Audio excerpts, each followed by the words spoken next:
Welcome to the Story Learning Podcast, regular doses of language learning tips and motivation to help you become fluent in any language. With me, Olly Richards. For language programs, books, free resources, and much more, visit StoryLearning.com.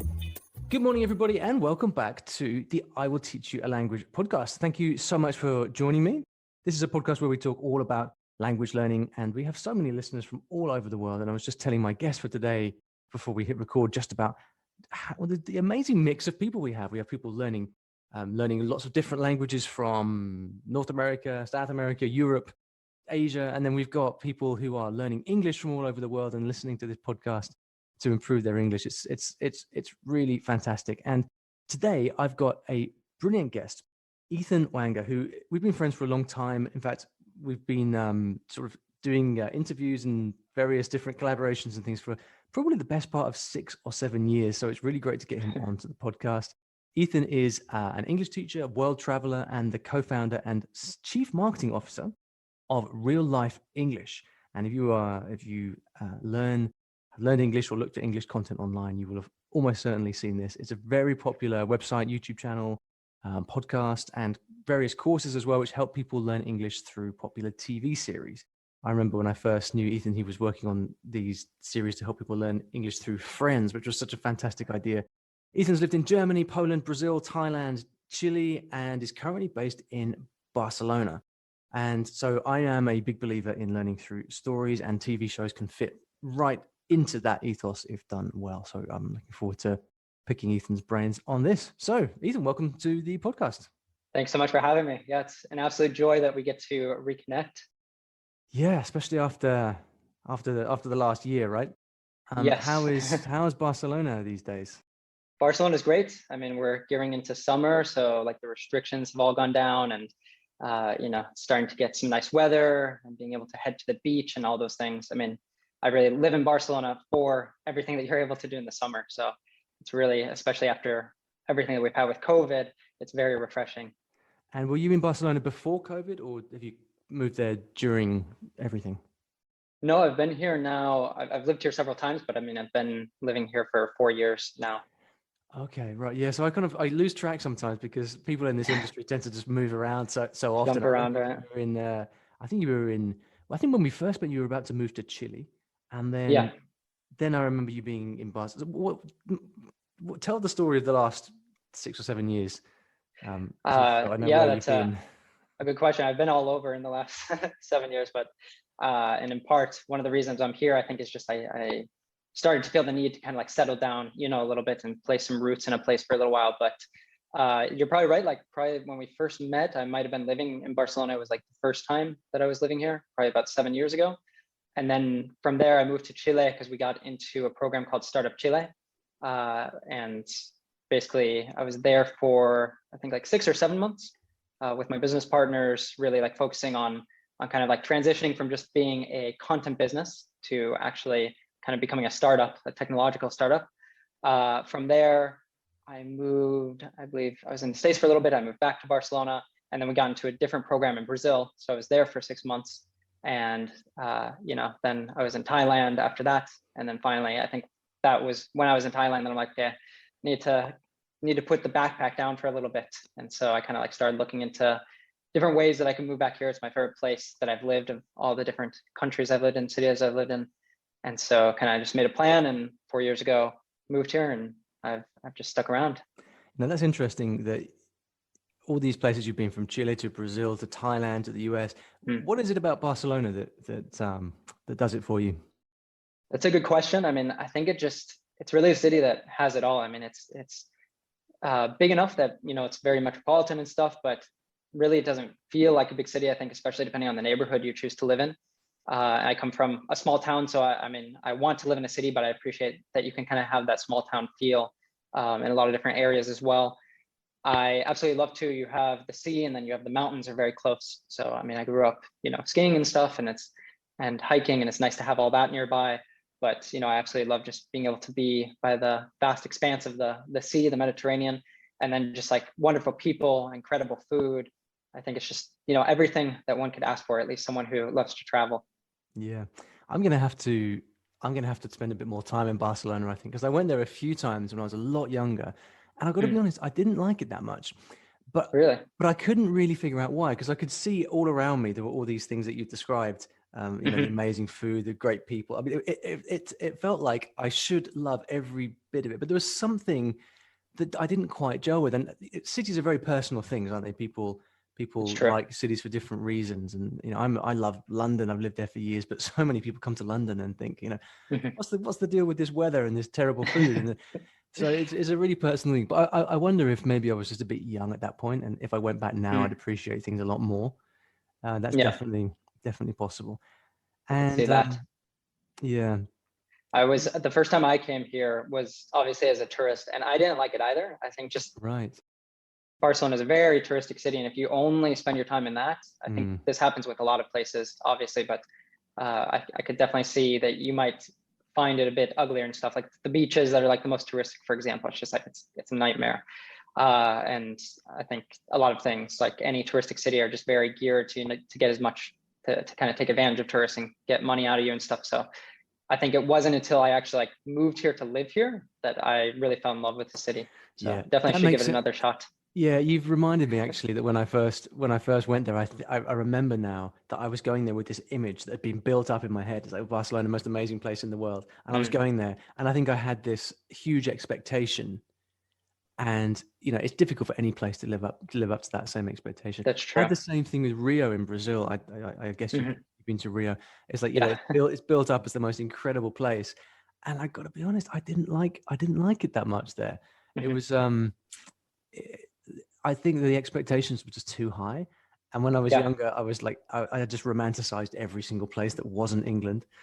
You know, oh, France, amazing, Spain, amazing, Brazil, amazing. And so I would set a really high bar for myself, I think. And, but yeah, I definitely appreciate places a lot differently now than I did when I was like 20, 21. Yeah, that makes sense too. I think what you're looking for when you travel changes also as well when you get older. So it's kind of natural that maybe different things will kind of strike you in a different way than they do when you're younger. And maybe, I don't know, your interests might be more geared towards like the partying aspect or the fun aspect, the pleasure aspect. And I think Barcelona definitely could see that when you're a little bit older, maybe you can appreciate some of the finer things more. Yeah, absolutely. Yeah. Well, let's shift gears then to real life English and tell us about real life English. What is it? Because you do so many things, but in a Mhm. nutshell, what does real life do? Yeah, well, we basically help English learners to go beyond the classroom and speak their English in the real world. And we kind of do this, by helping, it's called real life because we're helping learners to get out of the classroom and connect it to their real life. So, I mean, we've done a lot of different things, obviously, as you kind of mentioned. Right now, we're very focused on content. So maybe some listeners, if they're learning English, they might have seen our Learning English with TV series channel. That's something that we found that vibes a lot with people because it's obviously so many people just love watching TV series, movies, listening to music. And so we try to kind of like bring all of those fun things. And I think the thing about that is it helps people to kind of change their perspective of what English learning should be and can be. And really for any language. I mean, that comes out of, my own experience learning languages is when you tie it to things that you enjoy, I mean, it's just much easier than if you're just trying to study out of a textbook. And on the other hand, we have just recently launched an app and that's focusing like everything we've done in the past to focus a lot on listening, but we always hear from learners that they just don't have enough opportunities to speak. So the app is much more focused on the speaking aspect. So basically through that, at the touch of a button, learners can connect to another learner in another part of the world and have a fast, dynamic conversation. And then you'll connect to another person. And the great thing about this, like I kind of call it like your virtual passport, because it allows you, maybe a lot of people, I think, especially English learners, might not have gotten so many opportunities to travel and stuff. So it's kind of a virtual way to travel, especially, during the last year, that you can meet people from all different parts of the world and learn about, their corner, discover different cultures and stuff just by having conversations with people. So there's that really beneficial aspect of it, of the cultural exchange, while you're also getting to practice your English speaking. That's fantastic. And what's the name of the app? It's called Real Life English. So if you Okay. search in the Google Play Store or Apple App Store, Real Life English, it should pop right up. What's been how's the experience of developing an app been for you guys? Definitely a nightmare. I mean, I think until like the last couple of years that we finally found a developer who really fit on our team and everything, and actually just, being able to hire a developer, having the financial means to hire a developer, because there's a lot of competition and it can be definitely a more expensive job to find and everything. So we found someone who, really dug our vision, who is really great with the technology and everything, and has a really great technological vision. And I think that's made a huge difference, because we jumped around from like developer to developer for a very long time, and just had so many challenges with failed projects and stuff before we finally, I think just in the last 2 years, have finally gotten things on track. And even in that, obviously, it's always something that's, you have a very clear picture in your head of what you want to do and everything. And there's all of the customer development, talking to customers and making sure that what we're building actually is solving the problem that we're trying to solve, and all these different things. So it's been a very, very big learning process, but I think we've been able to create something pretty special out of it, and we're continuing to work on that. We're continuing to make it better and better. That's cool. Yeah. So, well, at least from my side, I'd like to encourage everybody to go and download the is it the Real Life English app? That's the name. Yeah. Take it for a spin, and just to support these guys with, because I know app development is a really difficult thing, and you've kind of got these, most apps that we use are created by these big companies that have huge amounts of money and funding and stuff to build apps, and then you've got creators like us who are just trying to make something cool, and find our way in the world. And so I'm a big believer in supporting all of that. People always been asking me for years, when's the app coming, and I'm too scared to make one, to be honest. That's the truth of it. So massive respect to you guys for actually biting the bullet on this, and I hope it's successful.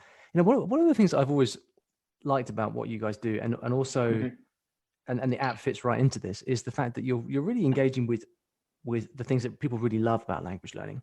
The learning English through TV, or connecting with other people to speak with via an app. I mean, this is the kind of, it's possible to, there's so many different aspects to language learning, but you really are kind of zeroing in on the stuff that people really care about, right? People just love watching TV in English. They love like speaking, getting opportunities to speak is so difficult. So I guess it's just an observation really, but you seem to really, really understand what it is that people really want in their language learning. Where does that come from, do you think? Is it from the fact that you've been doing this for a long time, that you've built such a great community? Yeah, I think that's a good question. It's comes probably in parts from my own experience. Like I mentioned, I learned German in high school. I learned Spanish in college and everything. And it's just like I failed, at learning both of those languages through the traditional methods. And I was fortunate enough, to go live in a country and just be surrounded by the language completely. And that's, how I got fluent in German. Not fluent anymore, but at that point I was, and in Spanish, was just by being immersed in these places. And so I think it really came out of the realization that not everyone, especially like thinking about English learners, that many of them just do not have those opportunities to go live abroad. And maybe that's because of money, maybe that's because you have a family and you can't just pick up and leave and go to an English speaking country, but either because you're interested in the language, or you need it for your job, or you need it for whatever the case is, you still need to be able to motivate yourself to learn it and everything. So even if you can't go live in the country, then, what are kind of like the things that you can do? And so we found, TV is really great.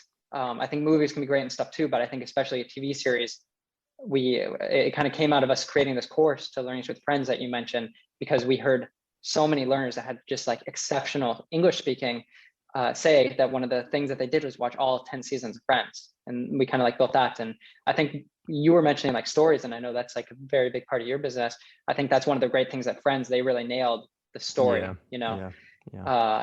it kind of connects you, to that American culture, like New York City and everything. So that's a really great part of it. And then just the dialogues are so great as far as really containing like practical things that people need to know to be able to have those everyday conversations. So it's kind of just out of that, like seeing from our own experience, seeing from learners that were just very successful doing this, that we saw that this can be a really foundational resource for people who maybe are feeling kind of like stuck, or they feel like they've just given up so many times in their learning just because they're bored, or like myself, that they've just kind of like failed through those traditional methods. Yeah, it is uncanny how many people will say, yeah, I learned English basically just with friends. And it's something I've noticed as well. Do you think, how well has Friends aged, do you think? Because it's pretty old now, isn't it? What, 20 years, 25 years? I mean, Yeah. I've never really watched it. I think I saw part of one episode once when I was about 15. But Oh wow, how you're well is due. it, how well has it aged over time? Well, I mean, I think the proof for that, they just did, the Friends reunion. I mean, there's still just such a diehard fan base of this TV series. So I mean, if you've never watched it, it's kind of like I don't know, the proof is kind of just in that, and that over, yeah, I think it's like 25 years or something, that it's just been able to maintain just such a high level of fanaticism. And I think that comes out of, obviously, if you're watching it, it's from the 90s and stuff, and they've got these big clunky cell phones and stuff. So obviously you'll notice that. But I think what they really hit is just kind of like this age group of, people who are like 20, 30 something, and kind of like the problems that they have in their life, and, pursuing a career, and kind of like various things that they're failing and succeeding in that, in relationships, and in kind of being able to navigate, the all of that, the problems that people tend to have with when you're in your 20s and you're dating different people and things like that. And all these just different things that anyone is going to be able to relate to. And they have like 6 different characters. And I think everyone in some ways can very much see themselves in one of those 6 characters. And I think even 25 years later, that's very true. That part of it's very true. So it's kind of coming back to that story. I think that story just still relates so closely to people. And it's just so funny. I was going to say that sometimes when you talk about stories, people just immediately make the link with books and reading, and obviously there is Right. that, but story is so much more than that, and you can find that, in any good TV series or movie, you've got the story that's at the core, and that's often what's gonna drive the engagement with it. And if you fall in love with something, it is because of the story. You can have the best character, you can have the best characters in the world, but if those characters don't go on a journey, then there's nothing to fall in love with. Exactly. Yeah. I think that Friends reunion, I'm guessing if you're not a fan of the show, you probably would have no draw to watch that. I think I saw it on the news, but yeah, I haven't watched it. One of my favorite parts of that was they kind of like went to different people all over the world, and they were just kind of like getting these stories about how it impacted people's lives. It was kind of just amazing to see that. I mean, beyond just people learning English with it, I think that it kind of would help maybe people if they were having like a hard time in their life and stuff. It's kind of like, they would turn on this TV series, they would watch Friends, it would kind of just, help them to pull them out of that, because they kind of felt like these 6 people were their friends and stuff. So I don't know, they had maybe a dozen people or something from all over the world, all these different countries and stuff, talking about the impact that it made on them. So I thought that was pretty cool to see. That's very cool. Yeah, I'd like to see that actually, to see how that, to hear those stories from people, because that's why that's why I've just gravitated towards stories. It's because of all the different ways that I've approached teaching over the years.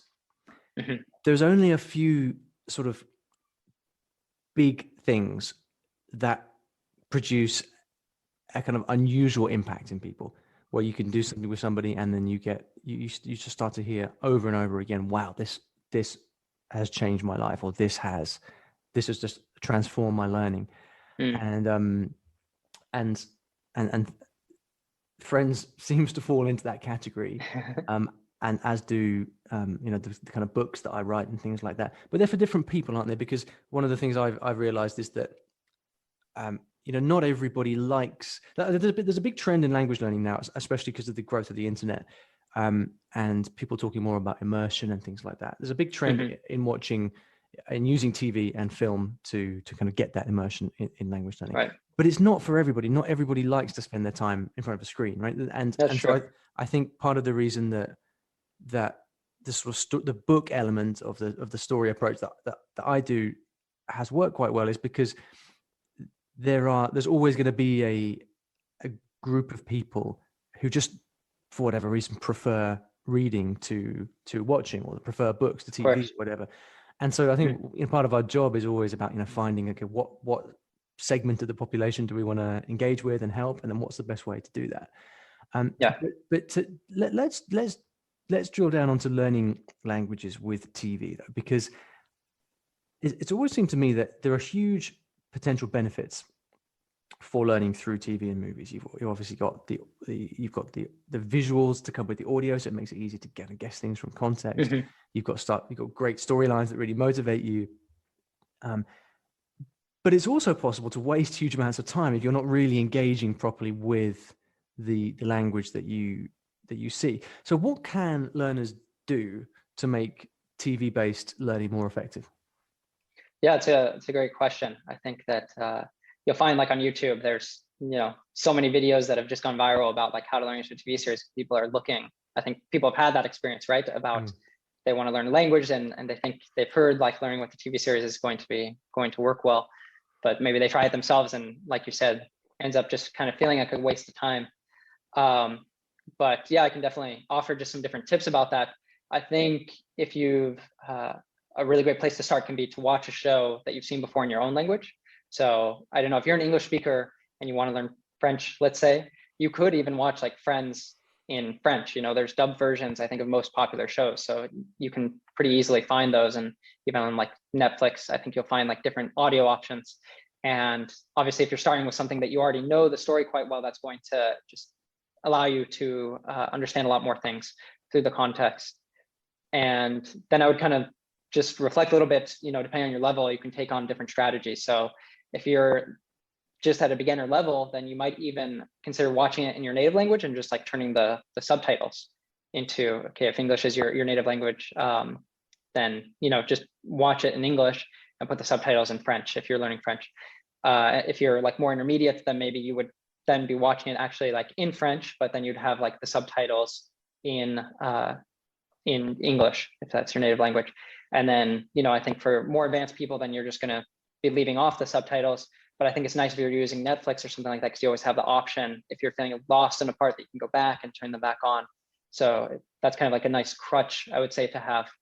And even like if you're watching on YouTube or something like that, I think it can be useful if you have that feature where you can slow it down. If it's like there's one part that you're just not catching what they're saying, then you can like slow it down. You can kind of read, you can try to see, like listen really keenly and see why you're not really catching the words or something. Is there something like connected speech, or is there something not being pronounced like you expected? Or even if you're advanced, you could like speed it up if you need a bigger challenge, if you're finding something too easy. So I think like all these kind of tools that we have now with the technology can be very helpful. What do you think is how do you think about the balance between kind of passive watching or passive listening and then an active, I'm not quite sure how to describe it. Essentially what I'm talking about is the difference between kind of sitting back and enjoying it versus actually sitting like, notebook in hand, listening to everything very carefully. How do you, because it seems to me that's a very kind of fundamental, the way that you actually kind of carry yourself as you're watching is going to make all the difference between whether you learn something or not. So how do you think about those different approaches? Yeah, I mean, depending kind of where you're at with your learning, you can just use that as like a relaxing way to be listening to it passively. And that can be good. I mean, it's kind of can be like a relaxing thing you do at the end of the day, and you're getting kind of that contact, and you'll probably naturally absorb some things. But I think if you are like very seriously studying a language, and if you kind of like need that extra push and you want to use TV series for that, I think you do need that more active learning kind of routine. So I think there's a lot of different things that you can do for this. One thing I might recommend, for example, is a lot of popular series, you can find the transcript online for that. So you could even go find this, print it out, and then like maybe you'll watch the series like once, depending where you're at and everything, but let's say you watch it once with subtitles. So you'll understand, you're at like an intermediate level, so you'll understand that pretty well. And then you could kind of like go and study the transcript. Maybe you'll just do this with scenes even. This is kind of like what we do on Learning with TV series for people to make it really easy. But say you're doing it on your own, then you could just, study one scene at a time with the transcript, and like do it with a pen, do it with a highlighter, take notes, like look up the new vocabulary that you don't know. And then, watch it again without subtitles to kind of, test your learning and stuff. And I would say like when you're doing that too, really like thinking about English, like hone in, for example, on the connected speech on things that are pronounced differently than you were expecting them to, and kind of like go back a couple times and like listen and figure out what that is. So you're really honing in on how the language is spoken by the natives. And I think obviously using like an SRS, using something like Anki or Memrise to study the vocabulary. If you're doing that probably before you watch even, then that's going to help you to understand better, because you'll kind of have like that tool set of the vocabulary that you need. And I mean, if you did this for all of the seasons of a series, you're probably just going to see huge advances in your ability to understand and even to speak. I think there's a great tip about actually printing out the transcript.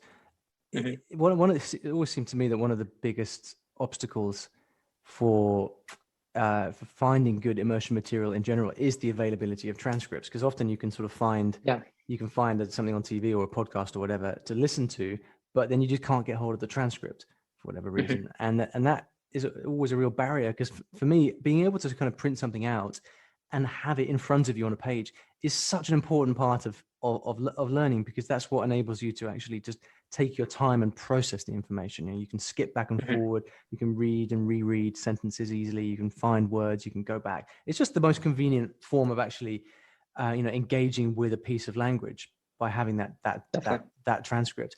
But it's I've always found it quite difficult, or like basically nigh on impossible, to find the transcript for this particular thing that I want to watch. So I might watch some sort of obscure, I don't know, like Cantonese telenovela or something, and there's no transcript for that. But I wonder if in English in particular, this stuff is more widely available, because there's just so many more people learning English than other languages.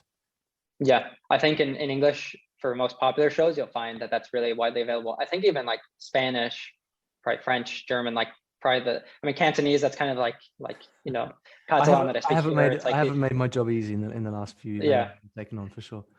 Exactly. So that might be more challenging. So you kind of have to gear your learning always towards like the language that you're learning and what resources you have at hand, right? Yeah, and these things, are these things that you'd normally find by like Googling, or are these like script books that you can buy, or how does it work? Yeah, I mean, if you search like Friends, for example, again, it's like if you search for Friends transcripts, you'll find 10 websites probably that have them. Right. And I think this is true for most series that are more mainstream, at least. I feel really out of touch with this stuff, because I learned, so my language learning journey was like, the first few languages I learned were all the regular Romance languages, French, Spanish, Italian, etc. And it was all, but this was back in early 2000s, where there was basically no internet to speak of that was useful, at least. And so there were really no resources that you could get beyond your local bookshop. And so I kind of just had to do things in a very analog way. And then the sort of second half of my language learning has been in languages that are a lot more obscure, like Cantonese, like Egyptian Arabic and Thai and things like that. For which, even with the internet now, it's kind of really difficult to. I mean, you can find stuff, but it's never the stuff that you actually want. Right. So, but most people that listen to this podcast and learn with me, they're learning, your Romance languages and things. So I kind of, I feel like I have a bit of a blind spot there, because I just don't know what's developed in the last 20 years for these languages. Right. But it sounds like it's a hell of a lot. Yeah, I mean, I think for people, I mean, I'm kind of in the same boat with my early language learning. It's definitely like, you didn't have all that much to go off of besides your local library.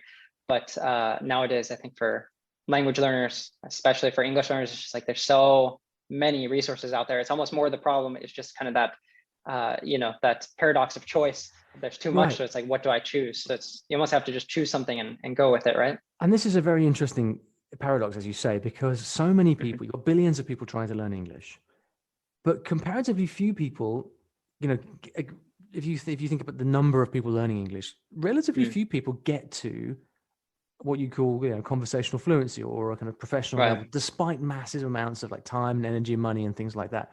So where do people go wrong? Do you know, what does your average English learner get wrong or not do? And if you were sitting down with them and guiding them, where would you have them invest their time and money in learning? Yeah, I mean, I used to this. I used to do coaching and everything. So it's definitely something that I have encountered a lot. One of the things, the place we always kind of would start with, say, a coaching student would be really figuring out your purpose, because I think most learners, they have a very superficial purpose. It's either like, okay, you're younger, so your parents are telling you have to learn it, or your school's telling you have to learn it, or you're older, and so you think like, okay, I need this for my resume, or I need it for a job so I can get a promotion, or whatever the case is. But that's not actually that motivating for most people. I mean, that just kind of like external, pressure and stuff. So something I would always do, like the first class would be, I would kind of have people do the 5 whys exercise, asking themselves why they're learning English, and just keep asking why with every reason they get. So you can like dig down to something that's very unique to you, that's very personal and stuff, that's going to be a much stronger motivation than one of those just external pressures. So I think kind of like really personalizing it, knowing deep down why you're learning the language, I think that's going to help you a lot. And when the going gets tough, especially having that to come back to and stuff to kind of like reinvigorate you can be really important. So I'd say that's one thing that people do wrong, is just having kind of just learning because, people have told them to, or because they think that they have to. It's just anything that you feel like you have to do, you're just probably not going to get very far with. I think another really big thing is just that people will study too much, and they're not actually putting it into practice. I know this happens a lot with learners. Kind of, it's a little bit also like another paradox, is that, you feel like I have to study a little bit more before I can start speaking. But the problem there is then the more that you're kind of studying and everything, the more resistance that you have to actually start speaking, because you just are getting on your head about like making mistakes and things like this. So I'd say as soon as possible, from the very earliest point that you can, start speaking, speak with anyone, speak with, your teacher, speak with your classmates. With many languages, it can be very easy to meet other learners online.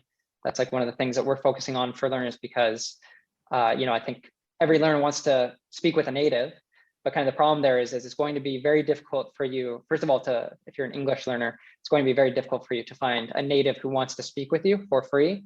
And even more so, like a native who knows the language well enough to like correct you or explain to you why certain things work in certain ways. So I always say, if you can afford it, then a teacher is just going to be, hugely valuable for you to kind of like accompany you on the journey and answer those difficult questions and just like point out where you're making mistakes and stuff, which even if you make native friends, they're probably not going to do that. Yeah, exactly. You have this kind of dream of just hanging out with, like imagining that you are in Friends and, in New York in the 90s, and you've got all these friends, but then they don't actually correct you when you want them to, right? Exactly. So let's talk about this, because finding native speakers to practice with is a problem for everybody, and I think it is somewhat easier for native English speakers who are learning other languages, because just the inevitable kind of cultural power balance, if you like, it's just easier to find people to speak to. What are some concrete tips that you have for finding and practicing with native speakers? Yeah, I think definitely what you said, it's much easier for us native English speakers, because it's exactly that. Like, so many people are learning English and they want to practice with a native. So I definitely see that. I feel very fortunate, as a language learner, that I've been given that gift. But I imagine a lot of people listening too, even if you're not a native English speaker, you probably have a very good level of English. So I think you can always just be willing to help other people who their level isn't as good as yours. So I think that's something that you can always consider. But I'm sure probably there's other people you've had on the show who are much more experts in this, but I can definitely talk about things that when I was more focused on learning different languages that I found very helpful. One of my favorite tools was actually something that's not meant so much for language learning, and that's couch surfing. I mean, I used to use this when I was traveling, and one of the things I love about that is just the cultural experience. When you generally, if you stay at an Airbnb or a hotel, when you go to a city, it's like you're just living there as a tourist, kind of like you said, for when you came to Barcelona. But when you do couch surfing, you're living with locals, and maybe you'll go out with their friends and stuff like that, and you'll kind of get a feeling of what would it be like, to live in this place. What would it be like if I were from this place? That's one thing I always loved when I was traveling. But then I use that as a language learning tool because, for instance, when I was in Brazil, for some reason, I got motivated to learn French. I have no idea, in addition to Portuguese. But I use this. I was living in a city called Belo Horizonte, and there, like, I went on couch surfing and I searched. You can like search for members. So I searched for members in Belo Horizonte who spoke French, and I actually met a guy who's still a good friend of mine. And we just started doing, he was also learning English, so we started doing a language exchange, and that was really great. I made a great friend, and I was also just getting to start practicing what I was learning by listening to podcasts and studying and whatnot. And I found this really useful too, like living in Chile, and I was studying Catalan and stuff. So I met, Catalan speakers there. So I think that this can be a really great resource just to meet people, to make friends, even Cool. if you're looking for people locally. Yeah. So you met Catalan speakers in Chile. That's interesting. Yeah, there's a lot of them. I mean, a lot of yeah? people from Barcelona that moved there, for work or whatever the case is. But yeah, I was kind of surprised that I met a couple people, and I was getting to, that was one of the times actually early in when I was learning that language that I made the most advances, surprisingly, just because I was doing exactly what I said, that I was watching TV series in Catalan, I was listening to music all the time. I just was immersing myself as much as possible in the language, and actually just putting myself out there to make friends who spoke the language. I recently moved out into the countryside here in the UK, and I'm in this, I'm not going to say exactly where I am for obvious reason, but it's fan mail. Yeah, or worse, yeah. Fan mail I could deal with, but it's the other stuff that is a bit funny. And not that I think that anyone's going to come and track me down, but you know what it's like. But I'm in I'm in the southwest of England, beautiful Devon countryside, and I'm in, kind of in the middle of nowhere really. But there is a small town nearby, and it's very English around here. It's got very white English, like countryside, exactly what you'd expect. But I was randomly looking for language stuff going on in the area, not expecting to find anyone at all. And I found someone who teaches Japanese, like a Japanese person who's living in this country. So it's on my to-do list to kind of get in touch and start to forward those friendships. And it wouldn't surprise me if, like you say, this person actually became a really good friend because of the circumstances. You were in a very unlikely place to find people who are natives of this language that you're learning, and so the fact that you find them means you kind of get this closer bond. So I can totally see how if you're meeting, for someone from Barcelona living in Chile to have you turn up and say, hey, I want to learn Catalan, it's like, yeah, come on, bring it on, let's do it. But I think the thing that you pointed to though, with this thing, with using couch surfing, I think this points to a kind of broader principle that I always like to suggest to people, which is to try to step out of the language learning mentality a little bit. Because I think for as long as people are in this language, okay, find language practice, you kind of end up getting yourself into this, you work yourself up into a real state, and everything becomes about the language. And that can kind of cause anxiety. It can cause, it can cause you to behave a little bit unnaturally. But if you can find opportunities to meet native speakers of the language you're learning, which do not have anything to do with language learning itself, that's often the best thing to do, because then people are much more natural with you. So for example, when I lived in Japan, I used to take salsa classes, and I'd go and take these salsa classes every Friday night, and everyone was, and it was brilliant. But everybody was there to learn. It was just Japanese people and me, and then everybody was there to learn salsa, right? Which means when it was break time and we were talking afterwards, no one was like thinking, oh, this English guy, let's test his Japanese. Everyone was like, oh, so how did you learn salsa? And we just had normal conversations about an interest that we had in common, and then language learning then follows that, because once you've got those common interests, then the language just happens naturally. So I always try and encourage people to kind of step back and think of what interests do you have, and how can you meet people that share those interests, because that's going to be a far more natural way of actually getting authentic language practice. Right. Yeah. That's something I always suggest as well, because it's like, again, I think most English learners, they'll go out there and they'll be like looking for a native, like, can someone help me with my English?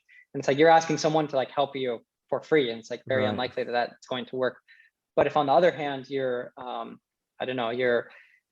I think a good example is people who play video games, they tend to speak English really well, because they're not going and like looking to practice their English by playing the video game. They just enjoy the video game, and they happen to connect with people around the world, and kind of the English is the lingua franca. So, they'll get to practice it and stuff, and it's just kind of like naturally they're getting that practice in. And I think you don't have to be interested in video games. I think anything like this, if you like tennis, try to find like some tennis forum, or go on YouTube and look for videos about it and comment, and kind of start conversations with people there in the comments, or like anything like that.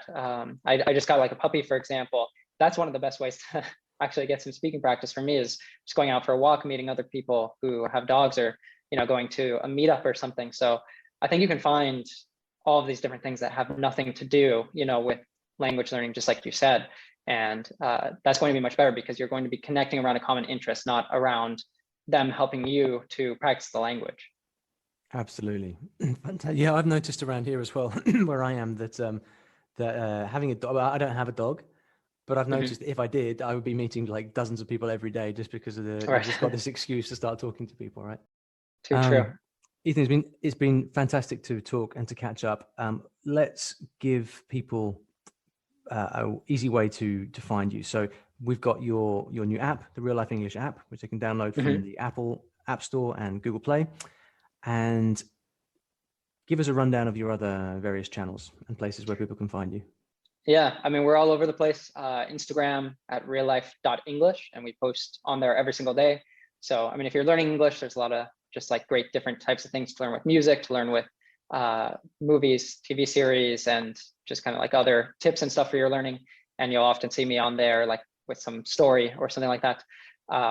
We have our blog, reallifelocal.com. That's not so up to date, but it at least has links to everything else. That can be an easy way to find me. And then our YouTube channels, Learn English with TV series and Real Life English, which is a newer one. And that's more like English learning, kind of coaching and recommendations and things like that. Fantastic. Well, it's been great to talk, and hopefully it's not Likewise. another 6 or 7 years till the next one. Definitely. You have to come down to Barcelona, we can Yeah, do well, something live. I can't wait. I can't wait, man. It's on my list. Cool. Talk soon. Later.